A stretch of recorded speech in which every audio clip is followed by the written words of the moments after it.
Hey everybody, in this video I'm going to walk through the full Easter egg quest for the Tomb map in Call of Duty Black Ops 6 Zombies. I did this as a solo player, so I'll kind of be going at it from that perspective and share the strategy that I used, which ended up working out pretty well, and kind of help simplify the boss fight at the end, which can get a little bit messy. So starting off, I'll first just kind of quickly go through the weapon and loadout that I used, and then I'll walk through the route that I took, which ended up getting me fully geared up and able to complete the Easter egg by round 22.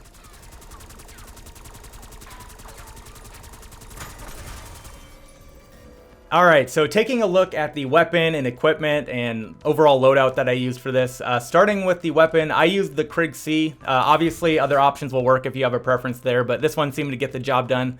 And you can see all my attachments down there at the bottom if you're curious or want to replicate it. Again, seemed to work out pretty well. And then for my field upgrade, I use Aether Shroud. I also have the augment where you get an additional charge. And that was really important and comes in handy during the final boss fight, which I'll show. And then for my equipment, I have the tactical as my decoy grenade, and then the lethal is the frag grenade. I also kind of use that as part of a strategy in the middle of the Easter egg quest as well. So got all that. I don't use gobblegums for this. And then moving to the augments, I won't go into too much detail here, but I'll just kind of scroll through these if you want to pause the video and see what I had attached for my perk-a-colas. So I'll just kind of scroll through all of these real quick to see what I had. And I don't use all of every single one of the perks for this run, but this is what I have there. And then really the only other important call out is, again, as mentioned with that Aether Shroud, I've got that extra charge augment that gives you the ability to charge an additional charge for the Aether Shroud. Okay, now getting into the actual run. So starting off, you've got the PhD flopper in the beginning area. So I just run over there and go prone next to it to get the free 100 essence Easter egg. So I try and do that with every perk-a-cola machine as I come across them. It's just free, easy money. Then just kind of spend the first few rounds cleaning up zombies in this area. One important call out though are these purple crystals. This will be a reoccurring theme throughout the run, but these are found all throughout the map and respawn randomly after every round. So you can actually farm a ton of extra salvage throughout the playthrough depending on how much time you want to spend hunting them down. So kind of keep an eye on those. Then by round 3, you should have enough money for your first door. I like to start with this one that opens up into the room with the death perception machine, mainly because there's a shovel in there that you can grab, which will also be a reoccurring theme, as this is another opportunity to farm a ton of salvage, as well as potentially some free perks, which you'll see. So along with the purple crystals, there are dig sites all throughout the map as well, and these also respawn. However, it seems like that happens every 5 rounds or so. But I've been able to get up to 3 perks in a single run from digging these up throughout the playthrough, as well as thousands of extra salvage. I do not understand parenting. I doubt anyone does. So after that, as soon as I have enough essence, I then open up the other door that's found in the starting spawn, which will lead into the Deadshot Daiquiri room. Again, keep an eye out for any dig sites and purple crystals. You'll usually find a couple in each area, but my next objective is to do the free random perk Easter egg. However, this first requires one more door to open, which will give you access to the room with the speed cola machine. So keep farming zombies until you have enough essence for that. This will also require napalm on your weapon, so first grab that as well. And then back in the room with the speed cola, you'll find 6 urns that you can shoot. Once all 6 have been lit up with napalm, you'll get the free random perk.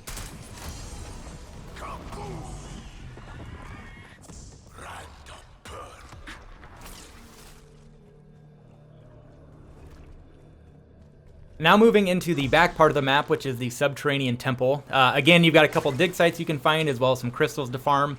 At the bottom of this area is where you find the quick revive machine, and then at the top is where you kick off the first main task of the Easter egg quest, which is to open up a gateway to the Aether Nexus.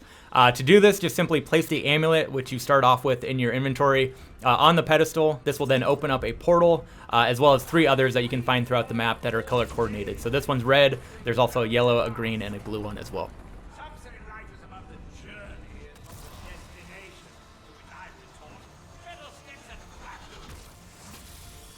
Once through, this will take you to a separate area where you can find the Pack-a-Punch machine. However, don't use it just yet.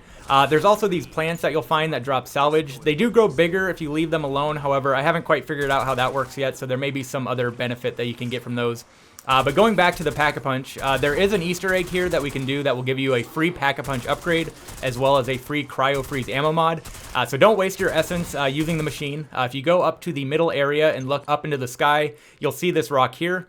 If you shoot that, it will then cause a bunch of other rocks to start rotating around you, and then if you quickly shoot all of them in time, it'll drop the rewards. And don't worry if you mess up. It seems like you get unlimited tries that you can do over and over again. This then leads directly into another Easter egg right next to where we're at that gives you a rare tier weapon upgrade as well. So if you head down here, there are 2 waterfalls next to the crafting table, and if you shoot them using the cryo freeze mod, that will drop the weapon upgrade on this platform here. So by doing both these Easter eggs, you should essentially be able to get a Pack-a-Punch level 1 and rare tier on your weapon for free by round 6 or 7. If you then head over to the opposite side, this is where you'll find the Juggernog machine, and then also another thing related to the quest. So once everything is done, this is where you'll enter the final boss arena, but for now, if you walk by it, it'll just kick off a little bit of dialogue. And at this point, there's really not much more you can do until round 8 to progress the quest, so I just kind of clean up the remaining zombies. Once you do hit round 8 though, that will then spawn in a shock mimic at the beginning of the round, which will drop a monocle, and this will be used to do the next major step of the quest.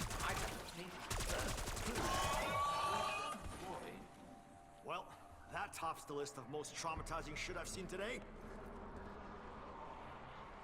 Got that monocle we were looking for. And that is going to take place back in the main area of the map in 2 different areas. It doesn't matter what order you do these, but I like to start with the one in the room with the death perception machine. There are also other portals you can take as a shortcut. For example, the blue portal would take you right back to the starting spawn area. However, I take the red one on purpose and go the long way around just as an opportunity to farm some respawning crystals and check the dig sites.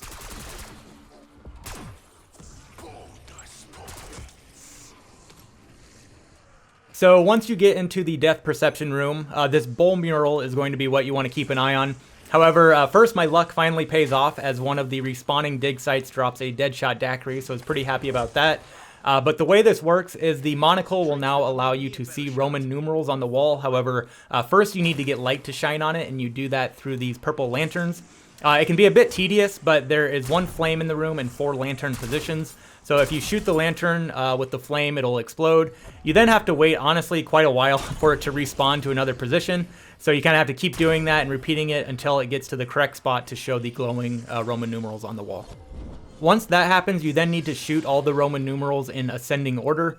They're styled a bit different compared to traditional Roman numerals, which can make it a bit tricky, but it doesn't seem to be timed. I would typically just pause my game right in front of the wall, though, just to get an idea of where everything is located. So here you have 1, 2, 3, 4, 5, 6, 7, and then 8. And then just lure the zombies far enough away to get some shots in. Obviously, doing this with only 1 or 2 zombies left in the round is also going to make it a lot simpler as well.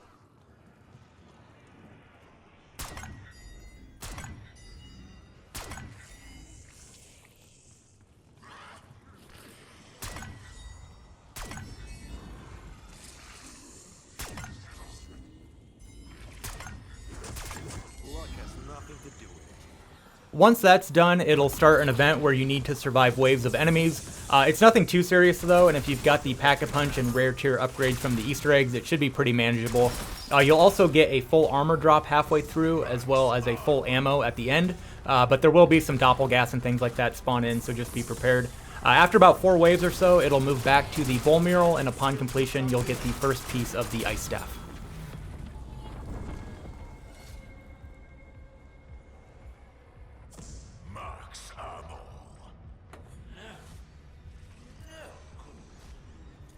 Now heading back out into the starting spawn area, I noticed I had enough salvage to get my weapon upgraded to epic tier. This is where farming those crystals and dig sites also pay off, being able to get that by round 9, farming that salvage. So here I hit up the arsenal machine real quick to get that done, and then head over to the deadshot daiquiri room, which is where we can get the second and final piece of the staff. So this is basically the exact same process as the bowl mural. Here I hit the purple flame to get it moving, but up here in this room you can see a wall with a hunter painting. So same deal, keep shooting the flame until it moves up into this room to light up the Roman numerals. However, this time you have 10 numbers rather than 8. This is what the symbol for 9 looks like, and this is 10. So after that, you'll have the exact same event with waves of enemies, and after completion, you'll get the head of the staff.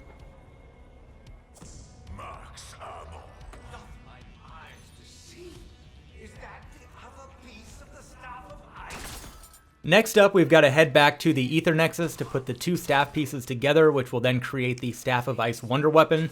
This is where things start to get a little bit more challenging, so before doing this, I like to prioritize getting a 3-plate armor vest as well as a juggernog for some survivability.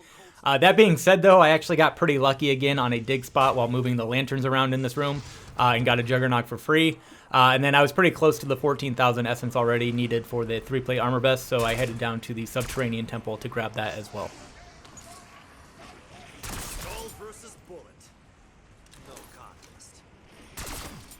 Head back up and go through the portal into the Aether Nexus, and then in the middle of the map there's this altar looking thing where you can interact and place the staff. However, first I would recommend clearing out any zombies, but once you are ready to place the staff in the center, that will kick off another event with waves of enemies. This one is a bit more hectic with quite a few more enemies, so again, be prepared before you take this on. You'll need to defend the staff as enemies try to attack it. You can see the health bar on the left side of the screen. Do your best to take down enemies as fast as you can, but this is where my decoy and frag grenades come into play. Once I felt like things were getting a little bit out of control, I threw the decoy and then followed that up with a frag grenade. That should help get things back to a manageable level, but then I also did use my Aether Shroud as well when needed. So once the event is over, the Staff of Ice will be complete and you can pick it up. But do be careful that this will take one of your weapon spots, so make sure that you don't drop your primary weapon while doing this. Looks like someone wants me to blow these stinking corpses back to hell. With the Ice Staff now in your arsenal, you'll need to use it for the next step, which is back in the main area of the map. Essentially what you need to do here is use it to freeze 3 of the purple fire lamps in 10 seconds. So each area of the map has 4 lantern spots with 1 flame, just like what we did for the 2 murals. So you'll first want to kind of run around the map and make sure that you have 3 flames located in spots that you can all access in 10 seconds. If not, you'll need to shoot the flames and move them around until they're in convenient spots to do so. I was fortunate enough on this playthrough that 3 were already in pretty good spots. And if you've got line of sight, you can shoot them from pretty far away as well.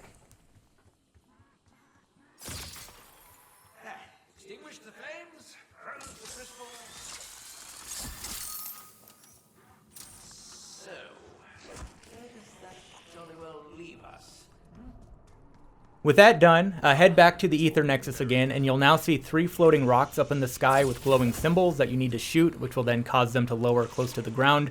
They can sometimes be hard to find, so just keep running around looking at different angles until you spot them all. You'll also need to remember each of these 3 symbols, as that will be needed for the next step. So after all 3 rocks are shot, one of the portals in the Aether Nexus will randomly close. So travel back to the main area, find where that portal is located on that side, and there you will find the portal has been replaced with a door that has a bunch of symbols on it.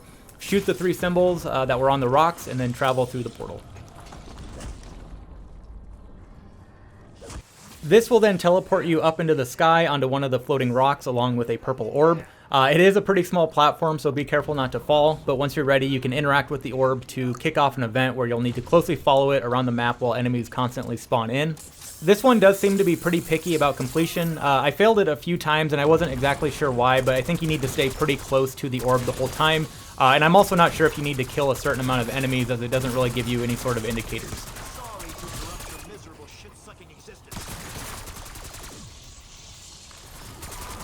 One call out though is that an Amalgam will spawn in towards the end, so kind of be prepared for that.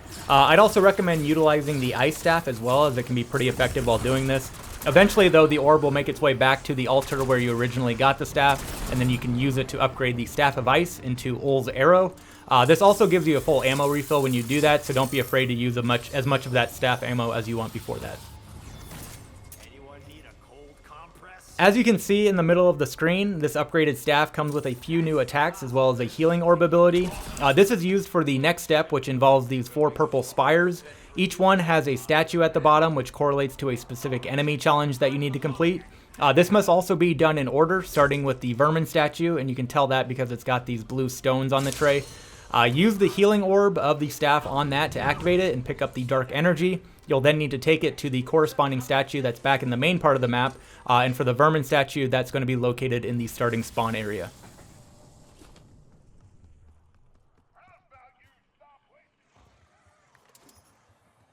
Once you activate the statue, this will kick off an event where you're going to have to fight off a ton of vermin in a pretty small area. This can seem a bit daunting at first, but utilizing the charged attack of the staff makes it pretty trivial.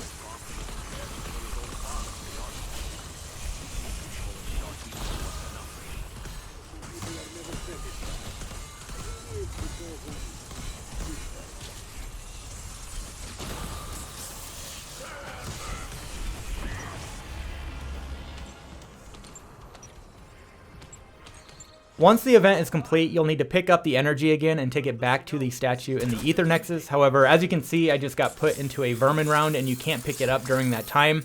However, this is actually pretty good timing, as if you notice, you only get enough ammo for 3 healing orb uses on the staff, and there are 4 statues, which is a bit annoying. If you purchase ammo for the staff for that 1 extra use, it's going to cost you 10,000 essence. However, the full ammo power-up that you get from the Vermin round will fill it up as well. So now with the Vermin round complete, I can pick up the energy. Once you do that, you'll notice a health bar on the left side of the screen. Every time you get hit, it will deplete, so you need to be careful taking it back. And then to add to that, the closest portal to the statue will also be closed, so you'll need to use a different one, making your travel distance a little bit further. That being said, it's not very tough as long as you play it safe or clear out zombies beforehand.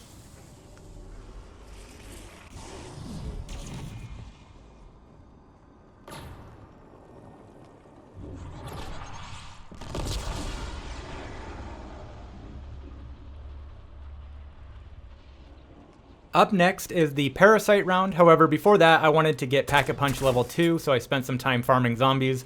One call out with this is that the Pack-a-Punch machine does move, so if it's not in the original spot in the Aether Nexus, go check this spot back in the starting area. So with that done, back to the Parasite statue in the Aether Nexus. Same thing as before, use the staff, grab the energy, and then take it to the corresponding statue. This one is actually located in the one area we haven't been to yet, which is the yellow portal. You can buy the door into this area back on the main map before this. However, I just never did to save money, but you can find that here. For this one, you've got a timer that you can see in the left side of the screen, and you need to kill parasites that will drop purple orbs, and then take those orbs back to the statue before time runs out. I think overall it was about 10 total to complete the challenge.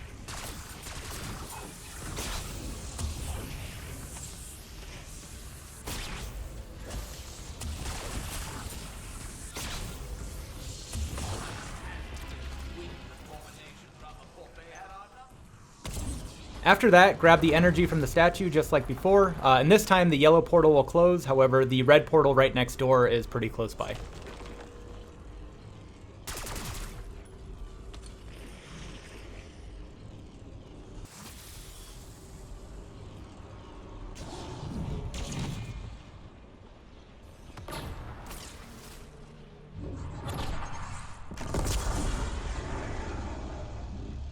Next up is the Doppelghast challenge, but before that I again grabbed some upgrades first, as I noticed I had 5,000 salvage, so I quickly jumped over to the arsenal machine to get my weapon fully upgraded to legendary tier.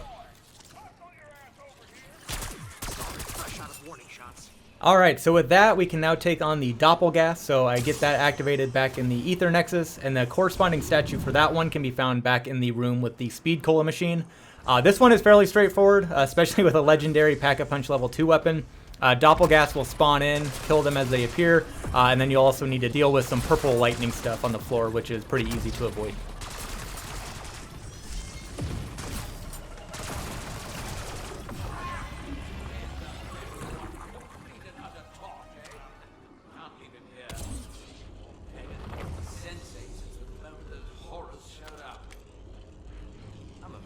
This guy didn't die in a mutiny.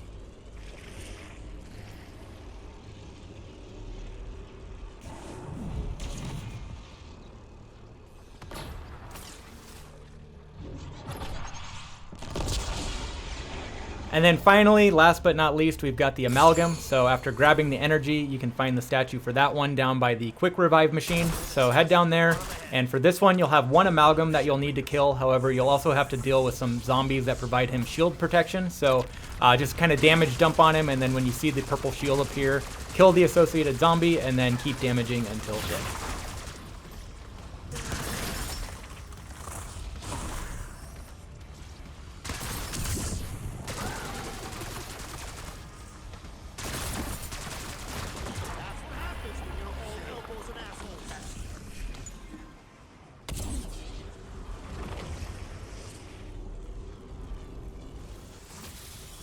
Once you take that energy back to the final statue, that is everything you need to do to unlock the final boss fight. So if you head over to where the laser beam is pointing, you can interact with the pedestal to open up the bridge to the arena. So you're now free to do that whenever you want. However, I would highly recommend you don't do that until you get fully geared up with an absolute bare minimum of a legendary tier weapon with Pack-a-Punch level 3. This fight has a bunch of timed aspects to it where you need to do a lot of damage in a small amount of time. And I'm honestly not even sure if it would even be possible with anything lower than a fully upgraded weapon. So at this point in my playthrough, I'm pretty close to being fully geared up, but I spend the next round just kind of farming zombies to get everything else I'm missing. Mainly, I grab my Pack-a-Punch level 3, as well as the rest of the perk-a-colas. I didn't get Death Perception though, as I didn't really feel that would be necessary. I also decided to go with Light Mend as my ammo mod, as Doppelghast are weak to that, and I also thought the additional healing might save me. And then finally, before going in, just making sure I had full armor plates, a decent amount of ammo, my self-revive, 2 charges of my Aether Shroud, and then finally, I did pick up a mutant injection off the ground. I didn't end up using it in the fight, but that could also be something that comes in handy as well if you get in a tight spot.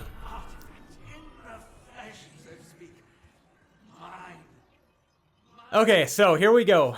To start things off, you can interact with the artifact in the middle of the arena.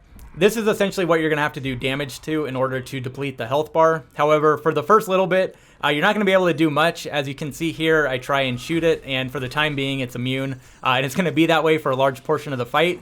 As we wait though, taking a look at the arena, it's basically split into 2 sections. You've got this top floor outer ring. There's also an ammo buy up here if you need it, however you shouldn't, and I'll explain that in a little bit.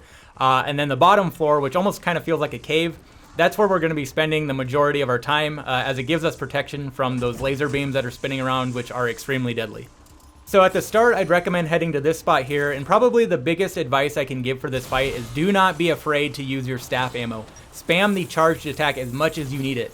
They're actually really generous with full ammo power-ups in this fight, as you'll see, so you should have plenty of ammo through the full thing, and the charged attack can absolutely massacre big groups of zombies, and there's going to be a lot of them that you need to deal with. So as mentioned, there's not much you can really do at the start. We're basically just waiting for the artifact to become vulnerable.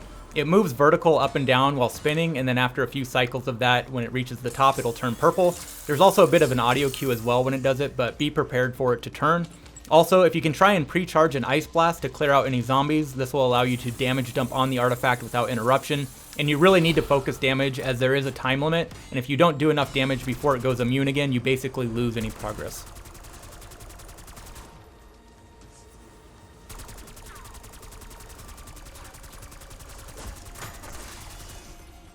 If you do enough damage in time, the health bar will go down a tick, and the artifact will now split into 2. It will then become immune again and restart the cycle. However, before that, a full ammo power-up will spawn in the middle, so quickly grab that before the laser beams start and then head back into the cave.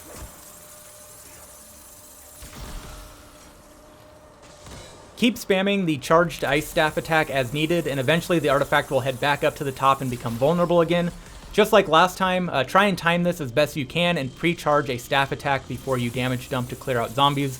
If you can get the timing right, you should be able to do enough damage for both of the artifacts in one single round.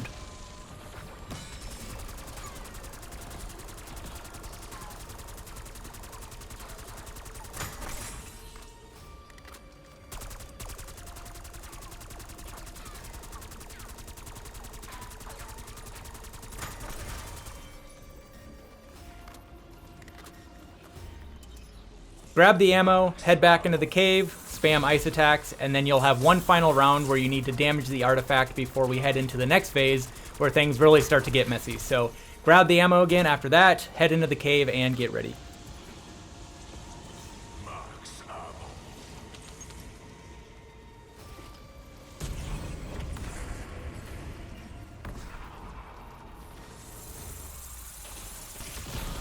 So now we've got amalgams and all sorts of other terrible things spawning in, so the easy part is over and things start getting pretty real here.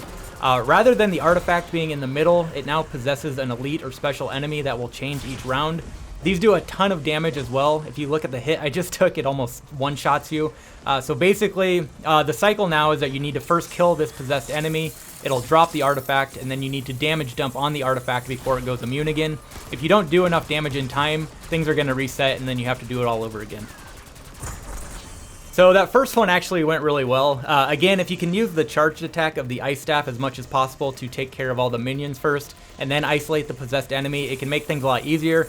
However, not all of them are going to go that smoothly, unfortunately. But once that one is done, you still get max ammo drop, so be sure to run in and grab that before taking on the next enemy.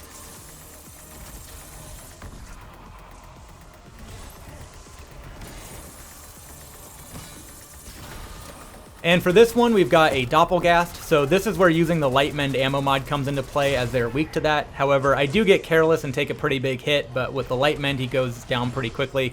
This is also where my Aether Shroud strategy comes into play, so I try to save these as much as possible for the last few rounds, but unfortunately, because I did take that hit, I decided to use it here. But using this right after the enemy goes down basically gives you a free pass to ammo dump on the artifact to ensure that you do enough damage before time expires.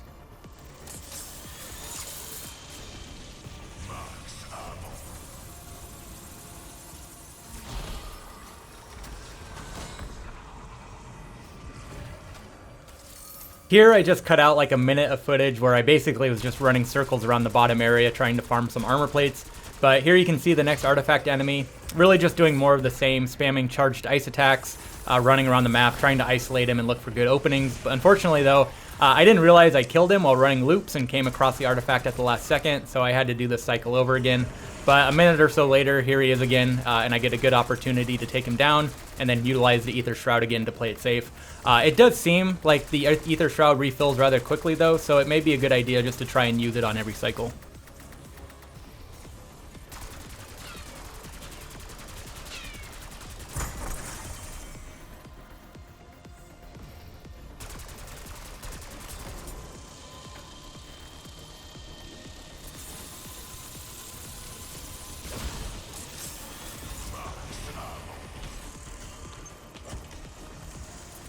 And then finally, this is the last artifact enemy, which is an Amalgam. So doing the same strategy for him as well, spamming the Ice Staff, running circles around the map, and putting in damage where I can.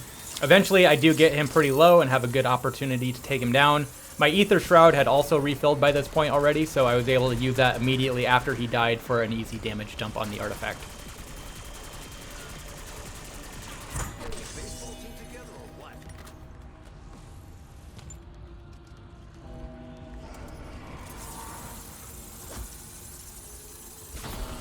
Once that's complete, you'll start hearing like clock tower bells chime, which will let you know that you're in the last phase. So try and immediately start clearing out any remaining zombies that you can.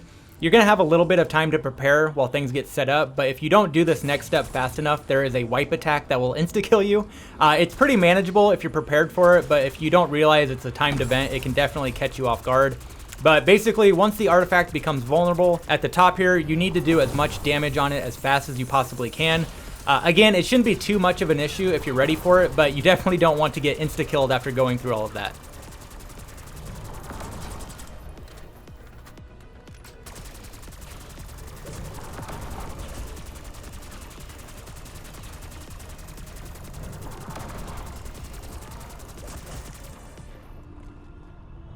So that is it. Easter egg complete. Hopefully you found this guide helpful, you enjoyed the video, and this strategy helps you get through it as well. I'll leave you with the cutscene and everything, so spoilers there if you don't want to see that yet, and then also just kind of take you through the final section where you choose if you want to keep playing and show you all the rewards you get and whatnot. So I'll just kind of leave you at that. Again, thanks for watching, and we will catch you in the next one. Bye.